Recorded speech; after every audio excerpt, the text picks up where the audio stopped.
It's always fun to talk about attractive people, as painful as it is for me to talk about.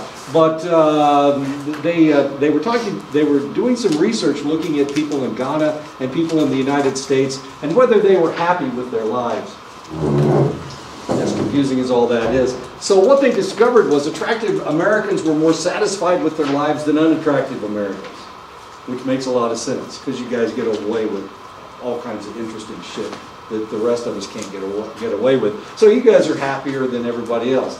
You think that everybody gets special treatment from all the teachers and all that other stuff. Attractive Ghanaians, on the other hand, were less satisfied with their lives than unattractive Ghanaians. One of the reasons is because in the United States, beauty is a commodity. And if you don't think it's a commodity, just look at all the actors and actresses out there making all this money by being attractive, because they are attractive. And that's how they got the job. Potentially they slept with Harvey Weinstein and then they got the job. But of course he's not hitting on any ugly women, he's only hitting on attractive women.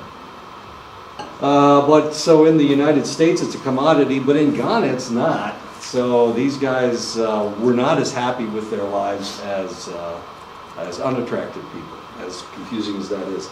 Ishi and Loon, and of course we've seen these guys before in 2009, they studied American college students comparing those who had lived in one place and those who had moved multiple times.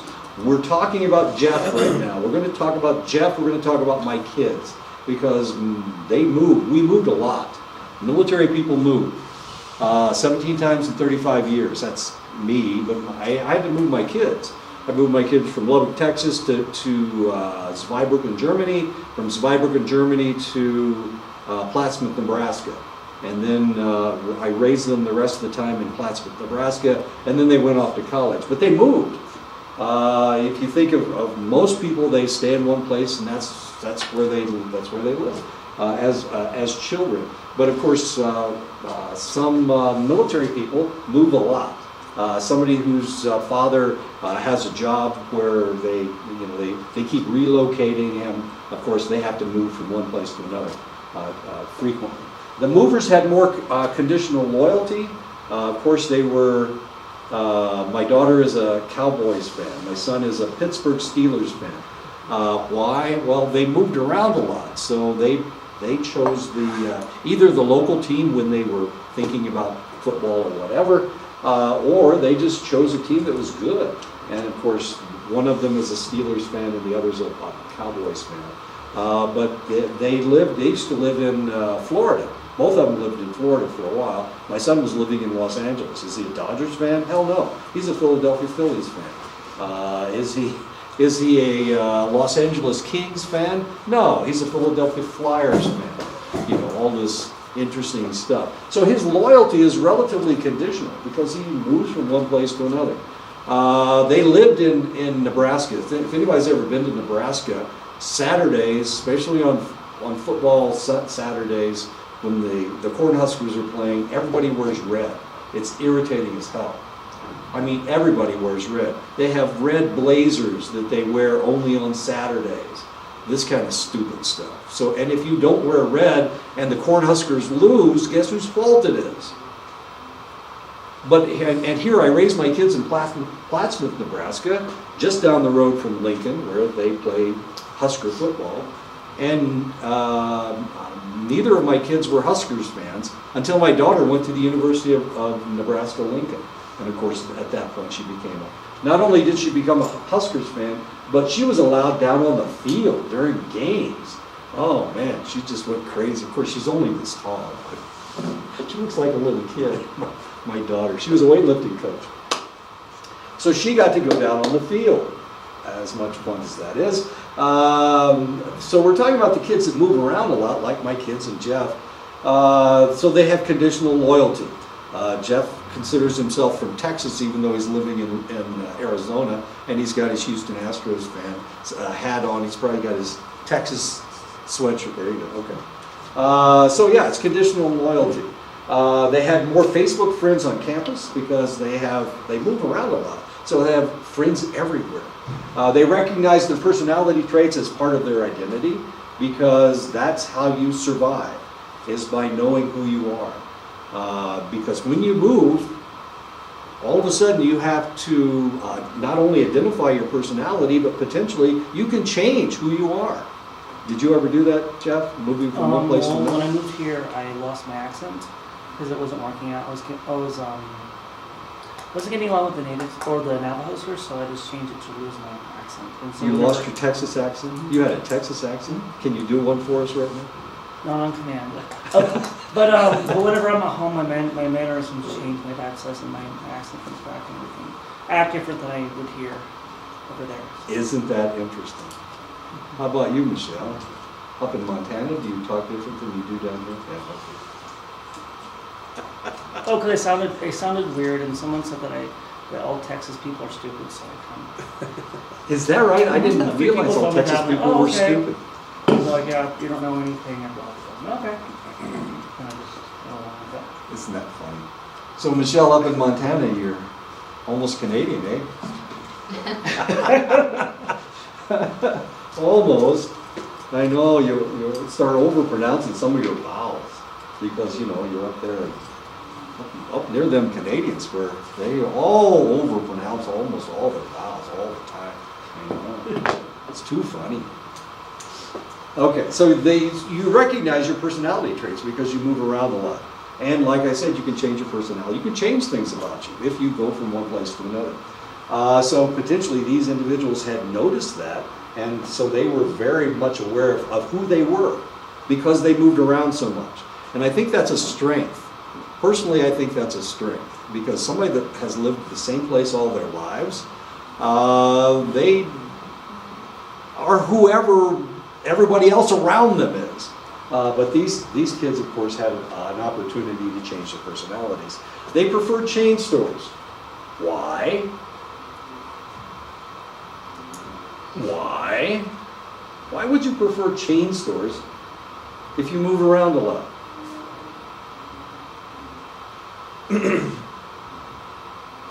I thought you cleared your throat to give me the answer, Chris. Chain store is like a main brand, right? Yeah. Okay, so just because they're familiar with the products everywhere else? Exactly. Has to do with familiarity. Sure. So we're going to go eat tonight. Applebee's, of course. You're not going to go to the diner. You're going to go to Applebee's to eat because that's what you're used to. Yeah, I guess I do that too. Whenever I go different places and I know what I like, I usually go there. Like a Sure. in Durango, I like rice monkey. Sure. Asian food there. For sure. There you go. We went to my family and I went to New York City this past summer, and they didn't want to like go to I took them to the this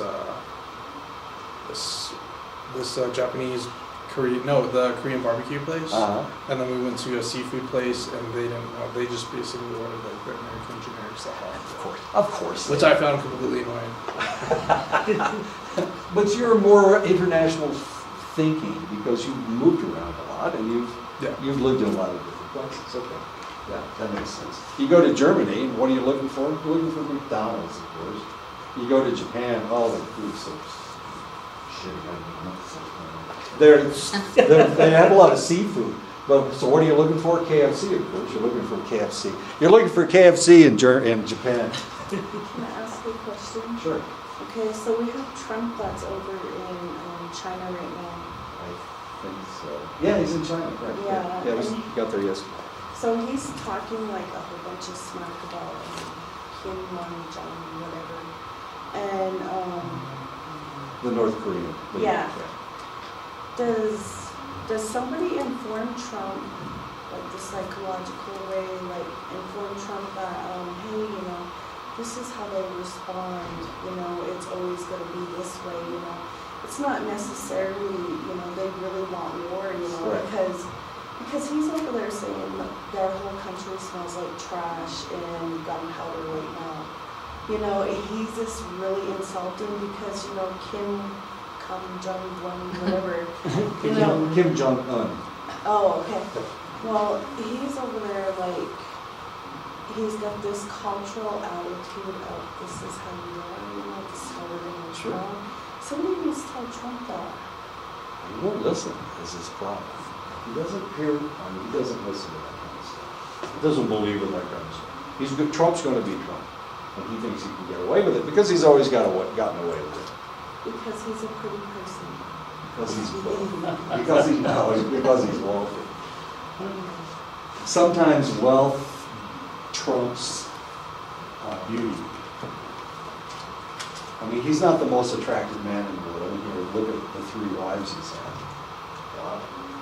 They were all beauty queens. I'm going to show a picture of his second wife in just a second. It has to do with marriage. I don't know what's going on with Trump over there. Yeah, he's kind of arrogant.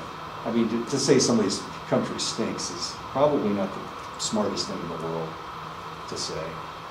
I mean, every place stinks. New York stinks. Didn't it smell bad? Yeah. Yeah. Bad smell. Sorry about all you New Yorkers out there. Yeah, it smelled bad. Chicago's nice. I'm trying to think of the worst place I've ever been. Chicago's pretty nice. Yeah, Chicago stinks. I used to get sick every time we went to Chicago. I had an aunt and uncle that lived in Chicago, and we used to go visit them from time to time. But the reason was because they had a Pittsburgh paint factory right outside of town, and we had to drive past it, and all those toxins. And you know, there's like miles of Chicago that they filled in the lake with landfill, garbage. So people are living on garbage. That's sweet. I was in Oregon. I went there for a week. Oh, yeah, most cities don't smell very good. A lot of exhaust, especially in New York. They can't escape because of all the high rises, so, you know, the cars driving, so all the exhaust and whatnot. They get used to it, of course, but as somebody from outside, we can't breathe. It was the same way in Los Angeles. We moved to Los Angeles in '84. We moved to Riverside in '84. And right next door to Riverside is San Bernardino. San Bernardino is the most polluted place in the world, and the reason is because the wind blows from east to west, and they're a valley that runs north and south. So the wind can't get in there and clean it out. I know, it's horrible. Why build a city there? Well, they didn't think about it when they were building it. But now, of course, it was the most polluted place in the world. Well, it's Shanghai is now, but back then it was San Bernardino. And we used to go and play soccer there. And I'll tell you what, I would, after a game, you know, you're running around, you're breathing really hard. You know, after a game, I'd blow my nose and there would be black specks in my mucus. It was horrible. And sometimes you could feel it burning you back in your throat. The pollution was nasty. Anyway, yes, I agree with you. New York stinks. It smells bad. All cities smell bad. Cities, except for Paris. When I was in Paris, Paris was wonderful. When I was there, I loved Paris. I hated Berlin. I loved Paris. London smells interesting. A lot of times it's the food that they cook too. You know, I don't know. Cities that tend to have a great deal of mobility, such as San Diego, Los Angeles, and Atlanta, have more fair weather sports fans. So if you go to Atlanta, yeah, the Atlanta Hawks, actually they're not that good, but last year the Falcons made the Super Bowl. How many Atlanta Falcons fans were there wandering around the world? Hardly any, because most of the people have moved into Atlanta from someplace else, so they're not really Atlanta fans. There used to be a lot of Atlanta Braves fans, and that's because Ted Turner owned the Braves, and he also owned TBS, so he televised all the games. So if you lived any place in the United States, you could always get a Braves game. So there were a lot of Braves fans, as odd as that sounds.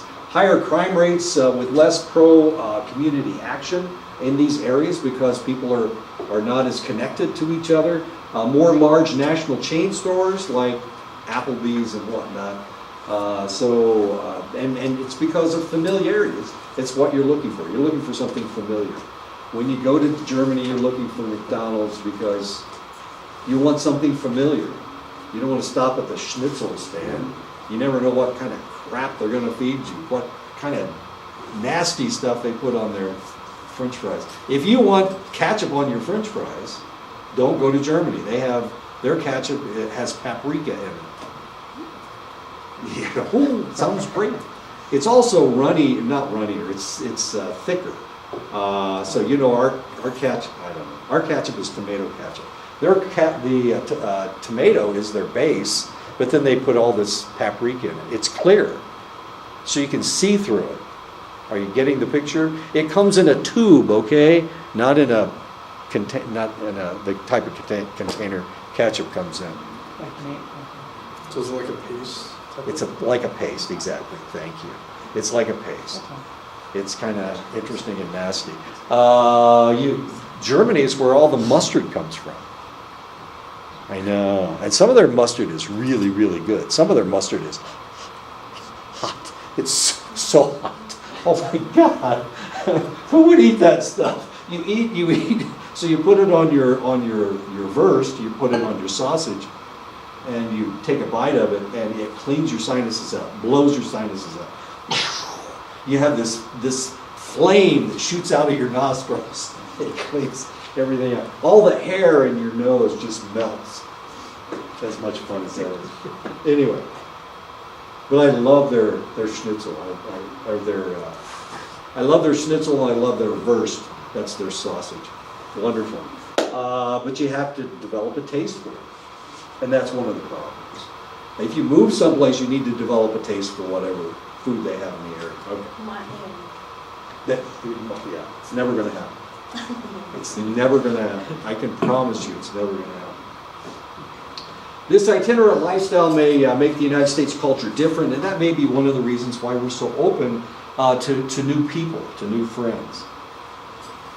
In many Latin American cultures, people place an emphasis on maintaining harmonious relationships and on making expressive displays of graciousness, hospitality, and personal harmony. And this is known as simpatico. So if you visit somebody in Mexico, they will invite you into their home. They will first thing they will do is they'll give you a drink, and then they'll give you food. And this is part of simpatico. This is part of the graciousness and hospitality, especially if it's a wealthy family. Actually, up north, you guys do the same thing.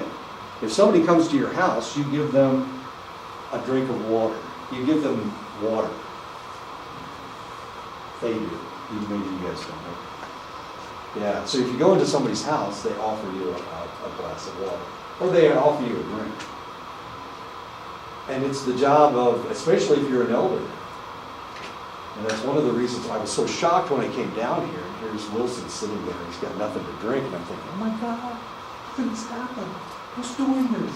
Somebody needs to go get him some water. Exactly. So I went over and got him a bottle of water and gave it to him, and he's going, who the hell are you? What's this all about? What's wrong with you? Funny looking guy, funny looking white guy, what's going on? I don't know, I just, and I thought it was kind of cool because, well, I'm old, so a lot of times I was the one getting free stuff. So that was okay. Anyway, it's simpatico. It's in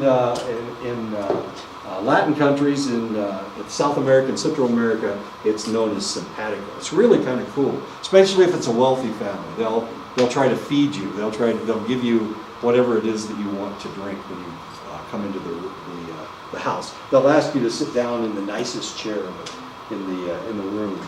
Latin Americans view their self-concepts to be more characterized by traits that reflect simpatico, such as easygoing, respectful, courteous, and agreeable. And they're always especially courteous to the elders. So they always have a place of honor. So at the table, the oldest person in the family will sit at the head of the table. They will sit at one end of the table. If it's a female, they'll sit at one end of the table, and the patriarch of the family will sit at the other end of the table.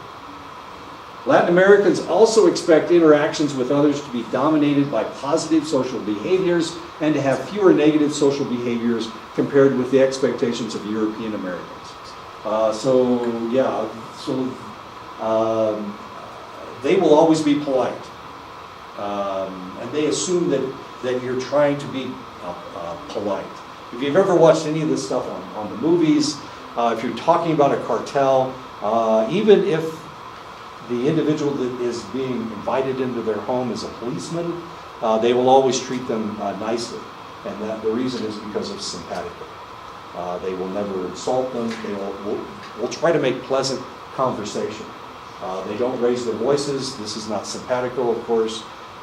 They will try to make pleasant conversation, despite the fact that they should be arguing about something, but there is no argument. They can't argue because of simpatico.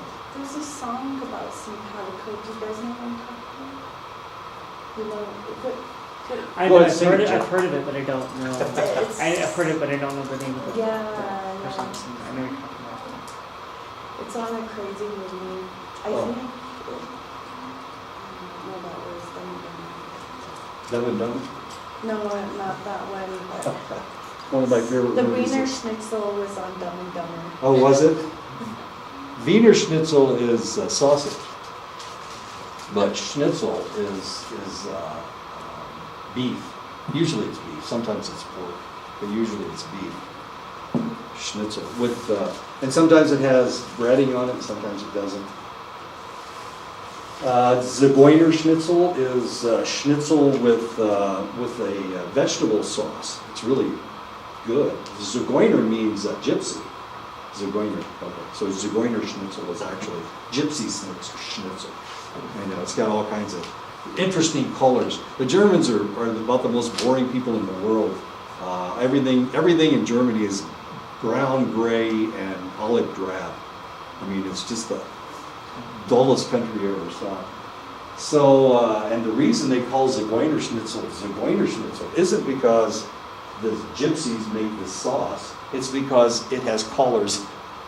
It's got reds and yellows and greens, and because the Germans don't do anything in color. Everything they have is in grays, blacks, browns, and grays. As strange as that seems. Maybe things have changed there. I haven't been there since 1999, so it's possible things have changed. Latin Americans show a clear preference for working in groups in which people strive to maintain a warm and hospitable atmosphere. European Americans, especially Protestants, show a clear preference for staying focused on the task at hand, almost like they are autistic. They want to work. And of course, if you've ever been around somebody who's Hispanic, and somebody who's Hispanic who was actually raised either in South or Central America, a lot of times what will happen is they want to converse. So if they are around you and you're trying to work, they want to talk to you because that's simpatico. That's the way they are. If you want to do some work, you can't be in an area close to this other guy because he's going to want to talk to you. It's just the way it works. They like to work in groups. But of course, if you're doing something that only you can do, it's not going to work. You're not going to get any work done. They just want to jabber back and forth. Latin Americans act in more sociable ways than the European Americans. There's a reason why we're calling them Latin Americans instead of Spanish Americans. Spanish Americans are people who speak Spanish. Latin Americans are people who speak either Spanish or Portuguese. Remember, the largest country in South America is Brazil, and they speak Portuguese, not Spanish. Portuguese and Spanish are very, very similar. One is a softer language. Portuguese is a softer language. But if you can speak Portuguese, you can probably understand somebody who's speaking Spanish, and vice versa. So on the soccer field, those guys can't swear at each other because they understand what they're saying. The first thing you have to learn is all the swear words. If you're going to play soccer, the first thing you need to learn is all the swear words of all the people that you're playing against. Latin Americans act in more sociable ways than the European Americans, and time sampling studies find that they spend a greater proportion of their time socializing with others. And remember, that's what they want to do. They want to socialize because that's simpatico. That is part of their culture. Humans require, okay, we're done with Latin Americans. Humans require such an extended period of costly protective care and socialization that they fare best when they have two parents devoted to providing resources and socializing with them. Okay. Once upon a time, if you didn't have two parents, then potentially you wouldn't survive. But of course, now there are a lot of single parents out there, I was a single parent for 5 years, and both my kids seem to have survived. They're both in their 40s, so I assume that everything's okay. I have one grandson. Anyway, so I was able to, we were able to survive. So the idea is that you need to have two parents. And of course, if you have two parents, they are more likely to survive, especially in our anthropologic past. In the ancestral environment, it was likely that parents who did not feel especially strong love for their children were less likely to have their children survive the tenuous circumstance of the subsistence lifestyle. So you can imagine that you can take your pre-Columbian in the Americas, probably not the easiest thing in the world to survive. Sometimes there was feast, sometimes there was famine, and of course if you didn't have a male figure in the family to hunt for you, then potentially you would get very hungry. One of the things that happened with the Plains people, with the buffalo hunters, is that you would feed your family first. You would hunt, and whatever meat you got, you would feed your family first, and then you would feed the orphans and widows. They came second. But of course, they were getting all the parts there. Parts of 8 parts. Sometimes you're eating the good parts, and sometimes you're eating the bad parts. And of course, they wouldn't get the best parts. Anyway, so we can look at your anthropologic past and see that this is potentially true. You needed a provider, and you also needed a nurturer in the family to survive. Some strong incentives were needed to keep the parents together so that they would both remain to support the children. According to the reasoning, romantic love was selected as the glue that keeps couples together. And this is, of course, it's more of a European concept, but the reality is we see it all around the world, that people do have a strong feeling for the individual that they are wed to. Those people who did not develop feelings of love for their partners would have been less likely to stay with them and would have ended up having fewer surviving offspring than those who felt strong feelings of love. So love is necessary. It's not absolutely necessary, certainly not. I mean, people have survived that way.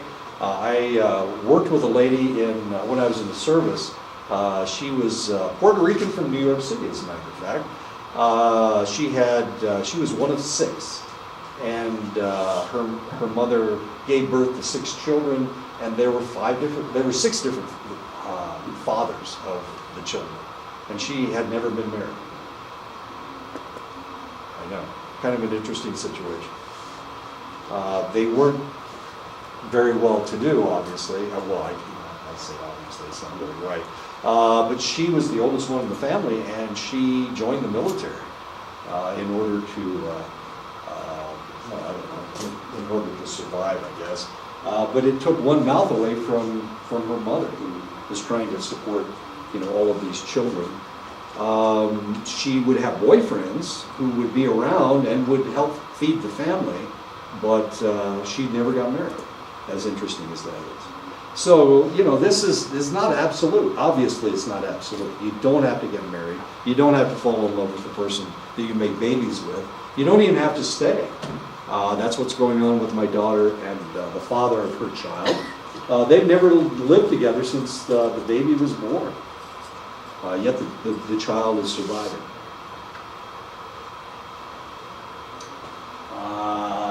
And I have something to do with that because I feed the kid. I make sure the kid's got everything he wants. And my wife does too. She's madly in love with the baby. He's just a wonderful little guy. Happiest baby you ever saw. Just happy, happy, happy. One review of ethnographies of 166 cultures have found clear evidence of romantic love in 89% of these cultures. So it's not an absolute. You don't have to find love, but in 89% of the cultures that they were looking at, their love was one of the major aspects of survival. Historically, the majority of marriages around the world have been arranged by families rather than by couples themselves. So if we go to India, we find arranged marriages. We go to China, we find arranged marriages. We go to Japan. The Japanese, they didn't have romantic love. They only had arranged marriages up until the 19th century and into the 20th century. And even today, they have arranged marriages in Japan.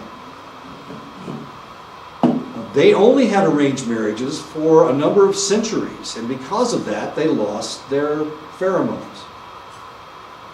Pheromones are to attract another individual. So if you have arranged marriages, then you don't need pheromones, because it really doesn't matter what somebody smells like. You're still going to get married to that person. You don't have a choice because your family's going to tell you. So places where arranged marriages have been around for an extended length of time, those people don't put off the pheromones that other people do. Now, Europeans, of course, have had this idea of romantic love for eons. And for that reason, we probably stink more than anybody else does. I hate to say that. But every damn time I go into a sweat, I'm told how bad I smell. And that's not very nice. What do I smell like? Onions. I smell like onions, okay? White people smell like onions. Oh, wait a minute, I just put that on film, didn't I? Whoops. I was just planning on telling you guys what we all smell like. Looking at 186 societies, researchers found that Western strategies in finding an appropriate spouse was only seen among 31% of the men and 8% of the women. So men are wandering around thinking, oh, yeah, I'm looking for love, and women, of course, are thinking, I need somebody who's going to take care of me, damn it. I'm not going to live in squalor with a dirt floor. I'm just kidding about the dirt floor, but dirt floors are kind of cool, if you think about it. Anyway, so the women, the men are more likely to look for romantic love. They're more likely to seek somebody that they have a strong connection to. Women are more practical than that, and you can't blame them, because if they get a hold of somebody that's a deadbeat, what's the probability they're going to be able to survive, and their children are going to be able to survive? In a study by Levine, Sato, Hashimoto, and Verma in 1995, college students from several countries were asked this question. I love this question. If a man or a woman had all the qualities you desired, would you marry this person if you were not in love with them? That's a fair question, isn't it? Would you marry somebody that you weren't in love with? If they had all the qualities. I was watching a movie the other day, and this lady had a list of 10 things that her significant other had to have. And this guy was training her to attract somebody with those 10 attributes. And eventually, of course, she fell in love with the guy that was training her to have those 10 attributes, or to have attributes that would attract a man. I can't remember the movie. It had Hegel in it. She was the lady. That was the lady, the blonde from. The other guy was a Brit. Anyway, okay. So, would you marry somebody that you didn't love? If they had everything that you ever wanted in a woman, except, that spark of, would you? Probably not. Would you? No? I got 2 no's. I've got 2 probably nots and a no. Okay. Would you marry somebody that you weren't in love with? If they had everything in the world. Money, looks, a yacht. I know what a yacht is. Well, I'm older than everybody in here, and Except for me.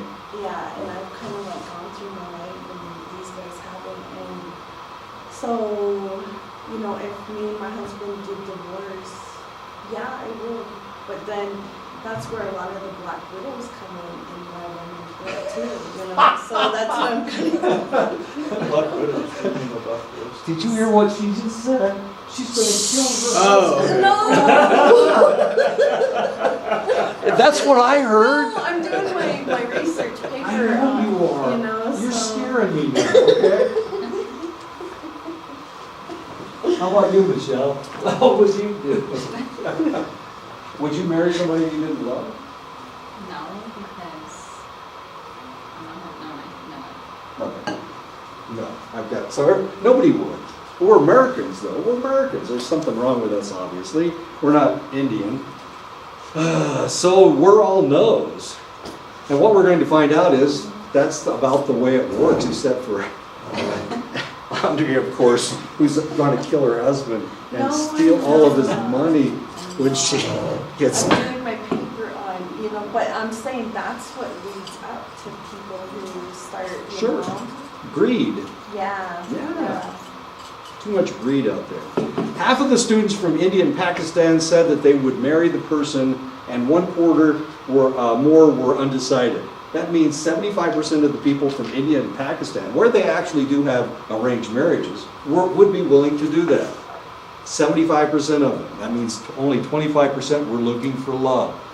The rest, and I have a friend from Bangladesh, and he complains all the time about not having anybody in his life. And he's from Bangladesh. He complains to you all the time about that?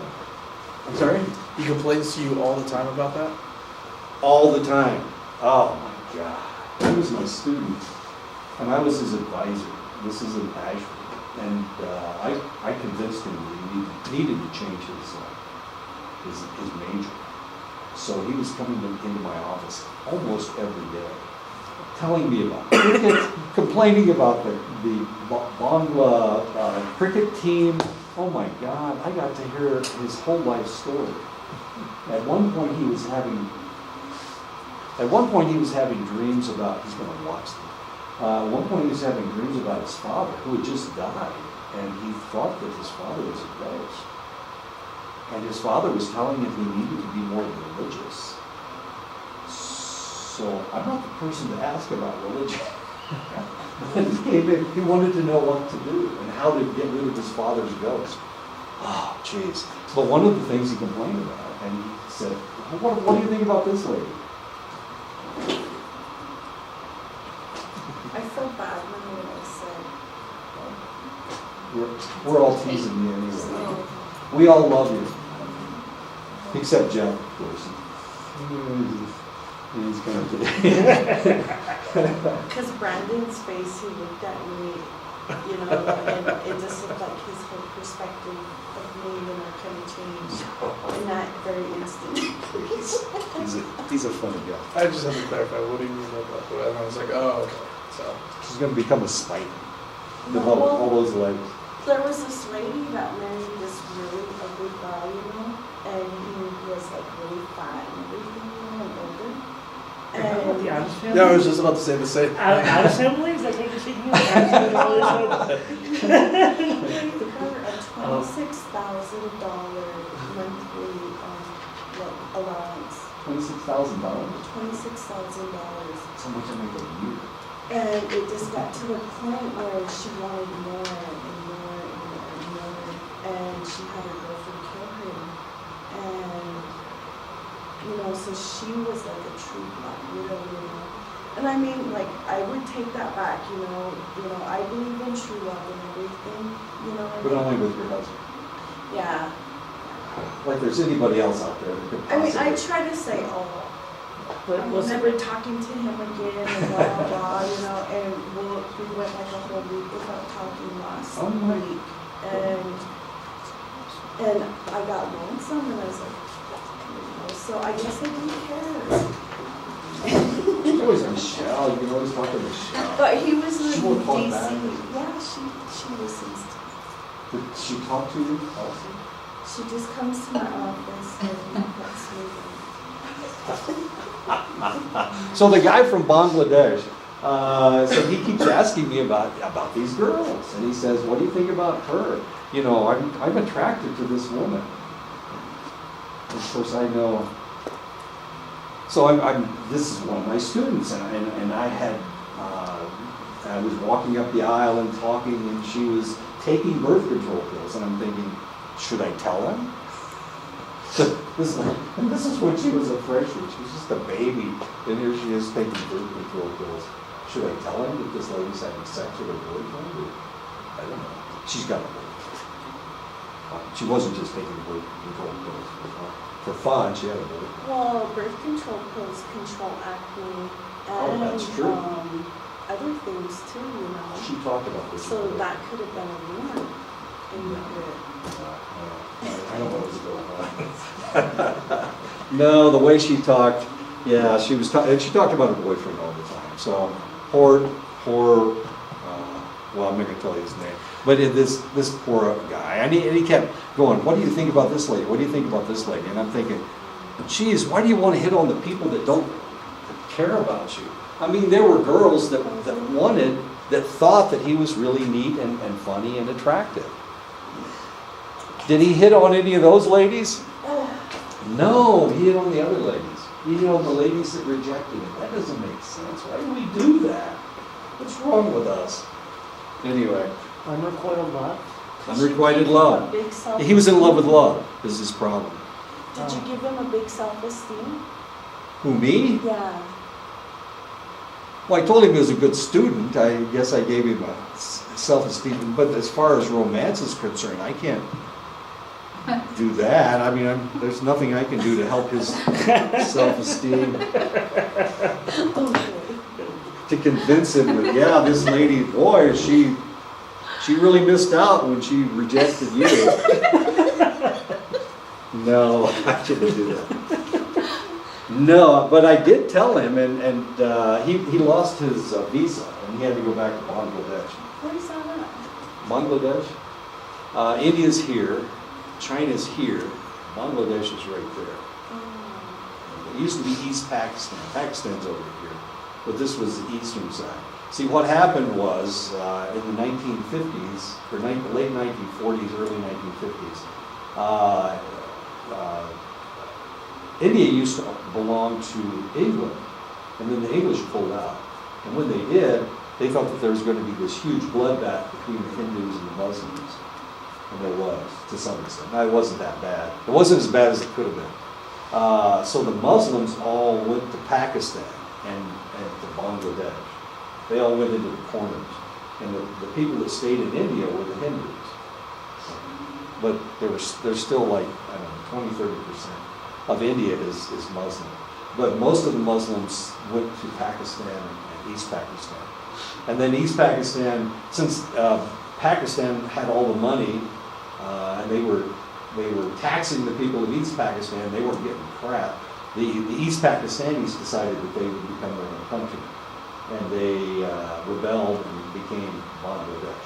That's what it was. Okay. And his father was part of the revolution, which is kind of exciting if you think about it. Okay. So I tried to build him up.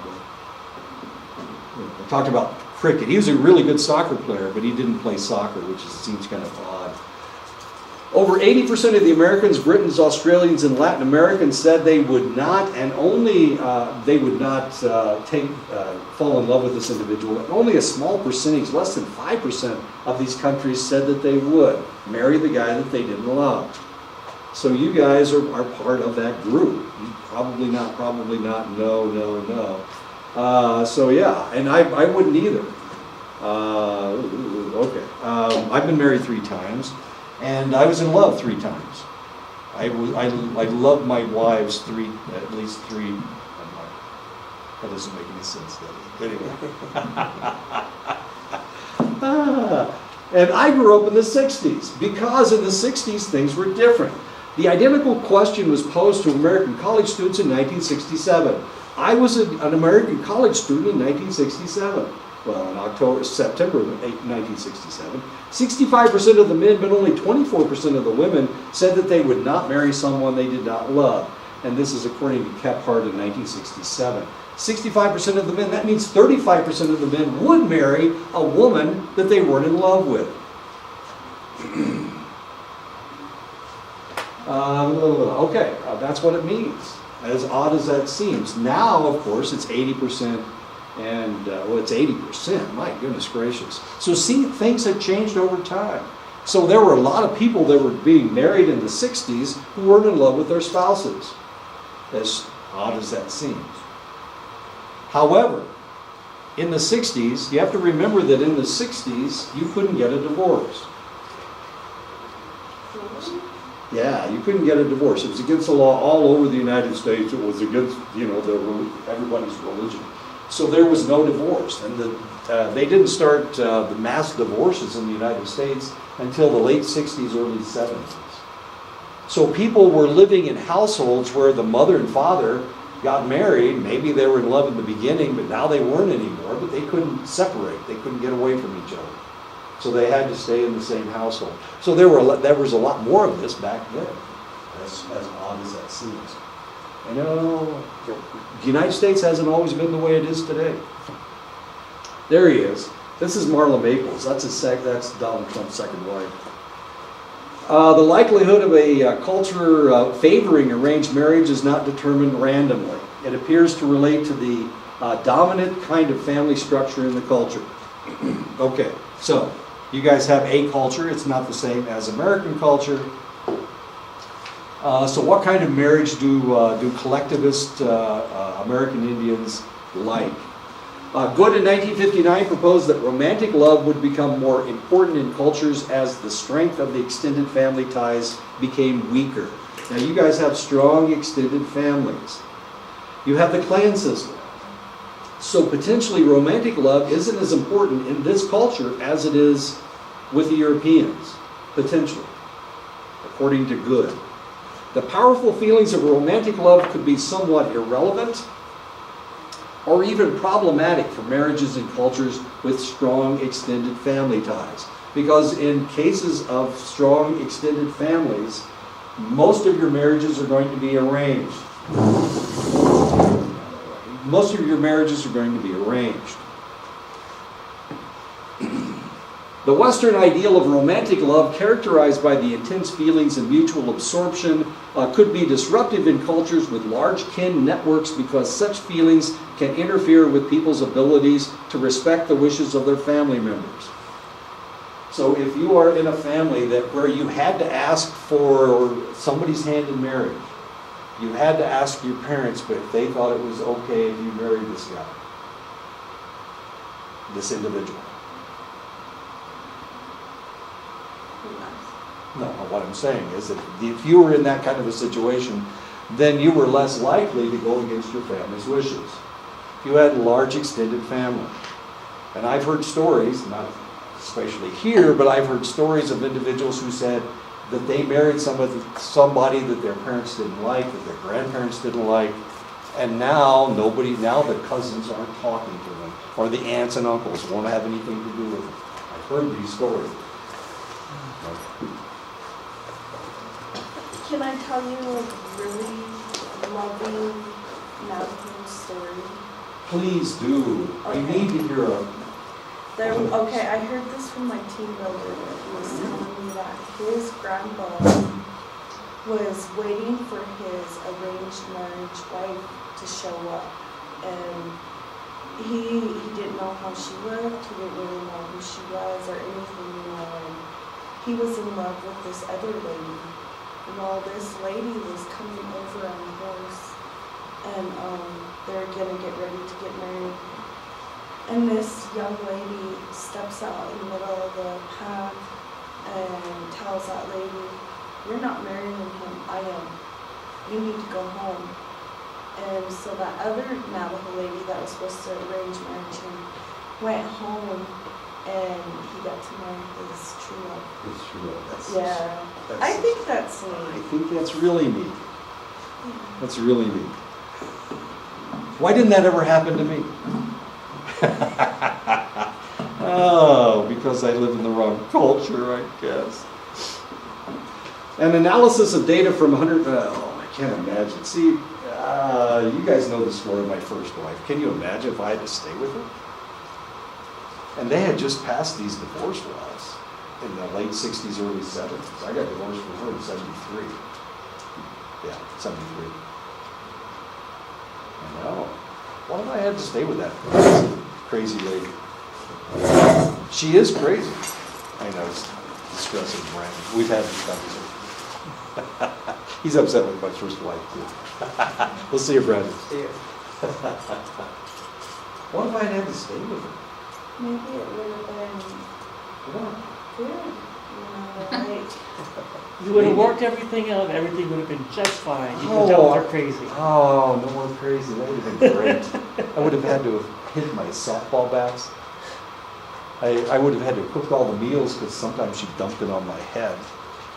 I would have had to have started using plastic cutlery because she'd stabbed me those 2 times. I don't know. I was stupid. I was think stupid. if you love somebody, you shouldn't give up on them. I agree with you, and I probably would have be with her to this day. She left me. Yeah. She ran off with, I told you, she ran off with one of my best friends. Oh, That's why I don't have friends. I know, that's why you guys are all my friends. Are they still together?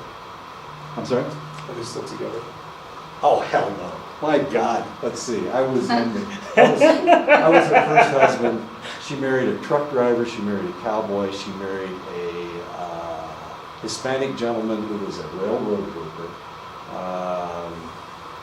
She's with a guy named Ramirez now, but he's not, well, I guess he's probably his name.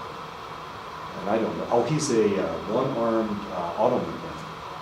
He lost one of his arms. I know. Who else was she with? That's enough. Is that enough? Yeah. Interesting. Yeah. In between husbands, she would always try to come back because she missed the kids so much. I'm kidding. Well, that's what she said, but that's not really true because she always left again. I mean, it didn't really take much for her to leave. Anyway, once I married Karen, she stopped trying to come back. I appreciated that. Once I married my current wife, she stopped trying to come back. Yeah, maybe it would have worked out. I know, Andre, I need to try to get back with my first wife. Just kidding. She's probably dying of some strange disease. Cancer, because she's been smoking for the last 50 years.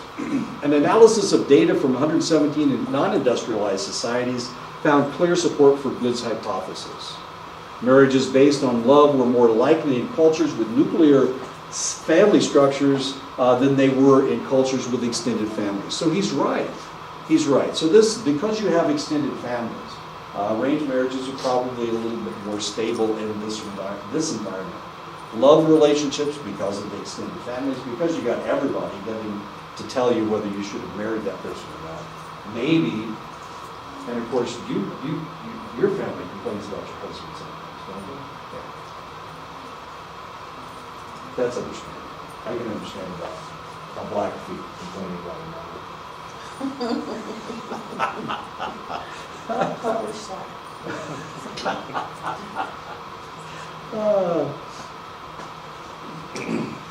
Well, your Hogan doesn't have floor. It's a dirt floor, isn't it? I don't know anything about it. Didn't you say that you used to live in a Hogan with a dirt floor, and your parents up north were complaining about?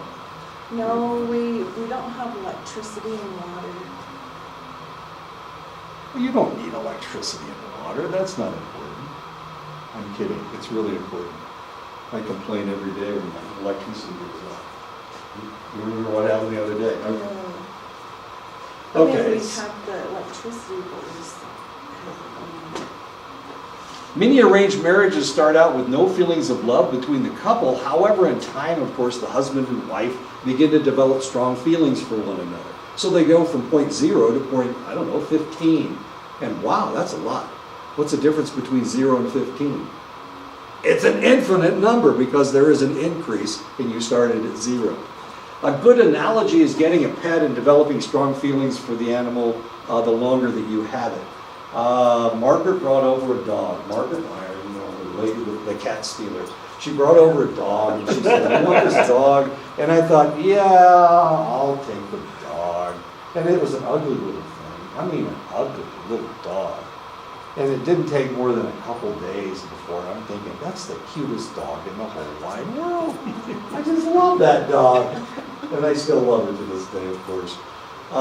She gave me a puppy with mange, little bitty snotty little beige. This dog is beige. You know that what could be the ugliest? That's got to be the ugliest color in the world, except for maybe gray.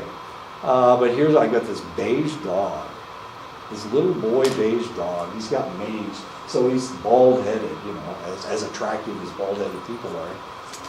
Anyway, it didn't take a couple days before I'm just hugging him and kissing him. He's licking my face.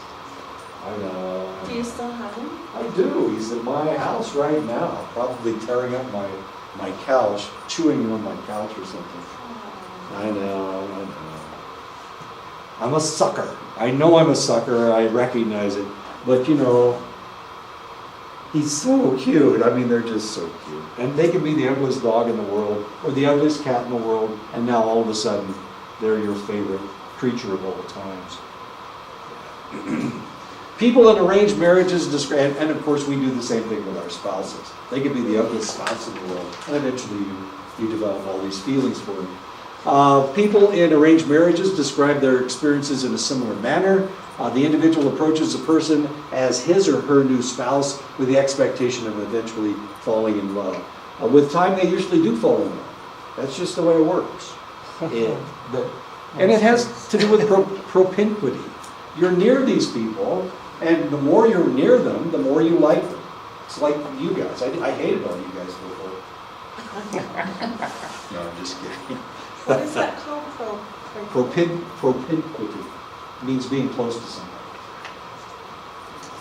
Yeah, we talked about it. I don't know. We talk about it from time to time. This is a social psychology term. So the more you're with somebody, the more you will like that select individual. Is that why sometimes coworkers can like each other when they're working together so much, kind of thing? Yeah, and then all of a sudden, as soon as they separate, now they don't like each other anymore.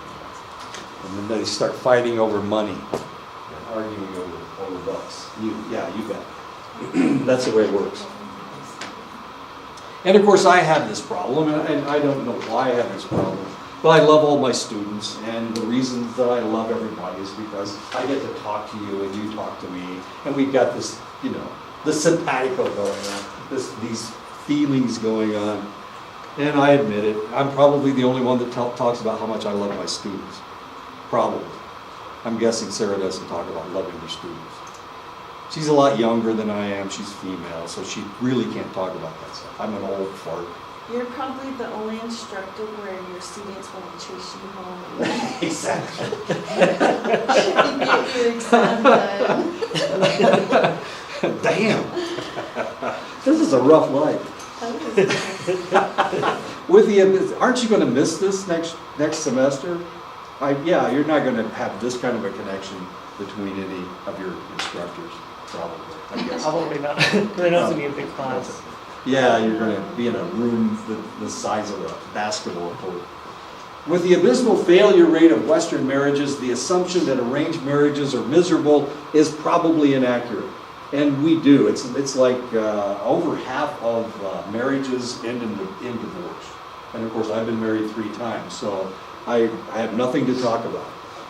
Most people in countries where arranged marriages are prevalent view arranged marriages as more likely to succeed than romantic marriage. Is it because they grow together in a way?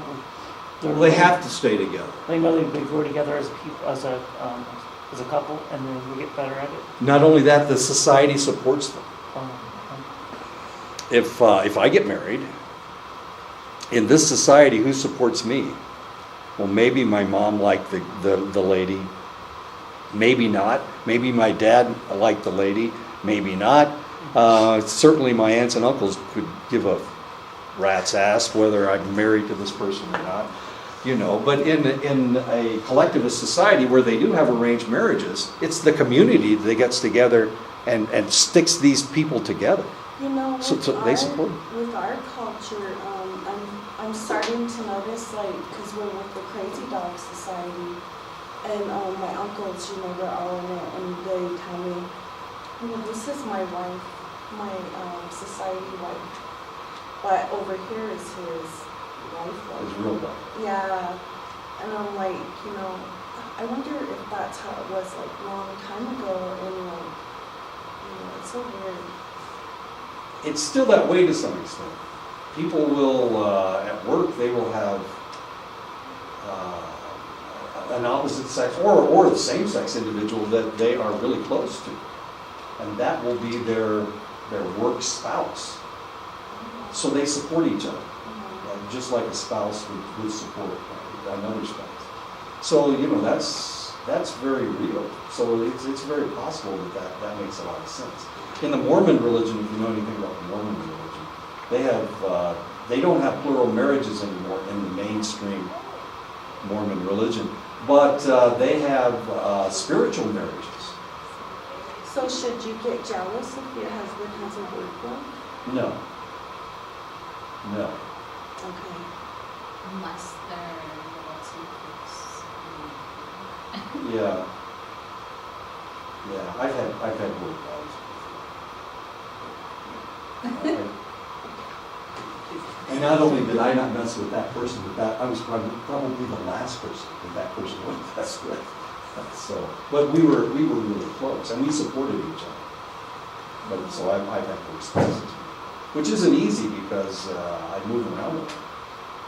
I move every 3 or 4 years, so I get it. So in this society too, you're allowed to have more than one wife. It's the way it used to be.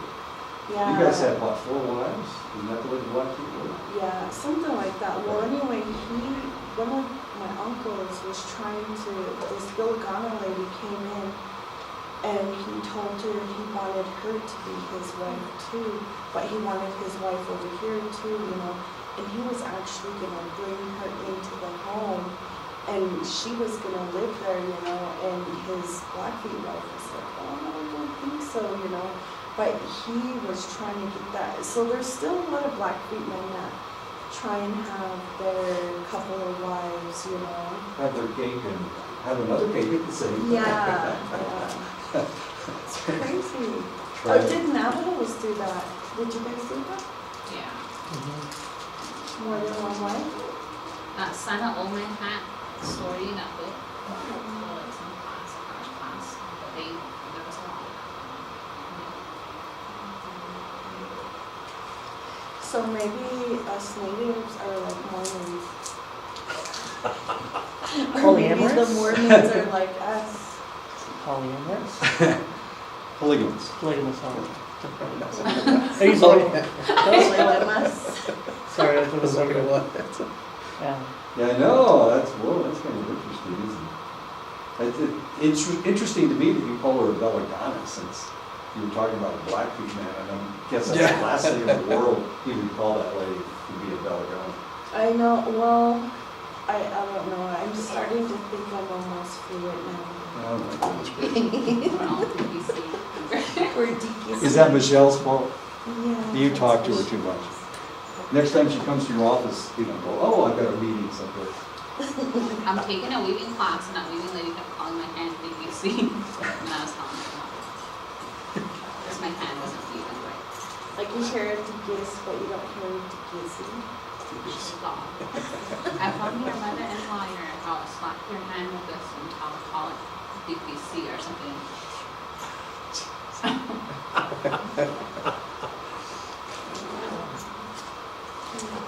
So we're talking about arranged marriages here. Survey among adults living in, look at this earring she's got in her nose. That's a monster.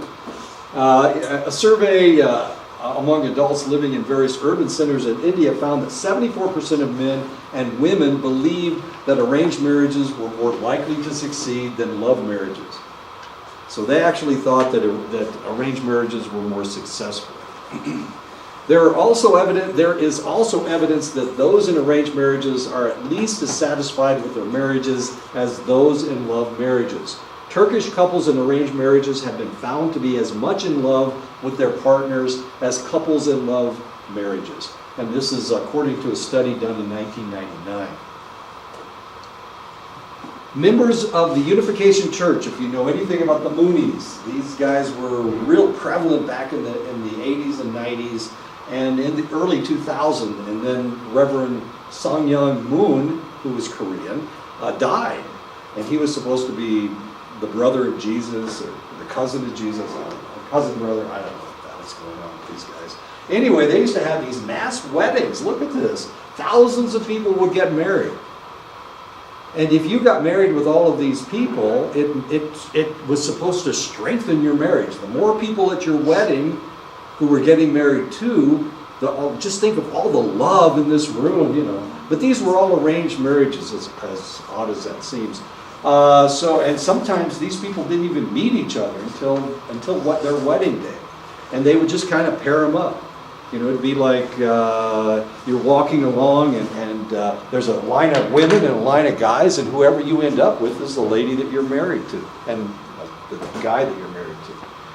Looking at marriages after 3 years, researchers found a similar rate of satisfaction between these couples and the general public. So whether it was a love marriage or whether it was an arranged marriage, we're finding exactly the same percentage of people that are happy.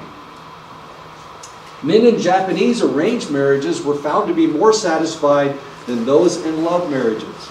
So in Japan, even today, well, this is in 1967, but even today, the Japanese men that are in arranged marriages, they are actually very happy with their arranged marriages. Men in Chinese arranged marriages were as satisfied as those in love marriages. And this is a study done in 1990, only 27 years ago. However, okay, so the men are happy about this. They get to have sex whenever they want to have sex. But what about the women? How happy are the women? One of the things we know about the Japanese today is that there's not a whole lot of hanky-panky going on in Japan. They're relatively conservative as far as this is concerned. They read about it, they draw cartoons about it, but they don't do it. So people are not getting married. It's really kind of strange. If they don't have an arranged marriage, they're not getting married. So these people, this select group of individuals, not nearly as much hanky-pankies going on, not as many marriages are going on as happened in the past. Women in Japanese arranged marriages were found to be less satisfied in arranged than love marriages. Now the men are more happy in Japan, but the women are less happy than in love arrangements. Women in Chinese arranged marriages were found to be less satisfied in their marriages than in love marriages as well. And that was a study done in 1990. This is fascinating stuff. This suggests that the costs of arranged marriages are borne largely by the women in the Japanese and Chinese cultures. And of course, this is something, we could talk about marriages all day, but the reality is we've got two individuals that we're dealing with. And we have to ask each of them individually how they feel about what's going on. Now, if we ask people in the United States if they enjoyed their marriage, we couldn't just ask the couple, we would have to ask the guys, how do you feel? We'd have to ask the women, how do you feel? And what we would find very close to the same thing. Women are not as happy with marriage as men are. As odd as that seems. The study by Gupta and Singh in 1982 compared marital satisfaction between Indian couples in arranged and love marriages. In the initial years of marriage, those in love marriages professed more love than those in arranged marriages. Over time, it was those in arranged marriages who reported having most love. Remember, they're starting from point zero and they're going somewhere. People who are in love are madly in love with each other, and then their love probably dissipates to some extent. I mean, they're insane for each other. So where do you have to go from insanity? Right? So it's just going to decrease, sadly enough. So arranged marriages actually, they're progressing as far as love is concerned. And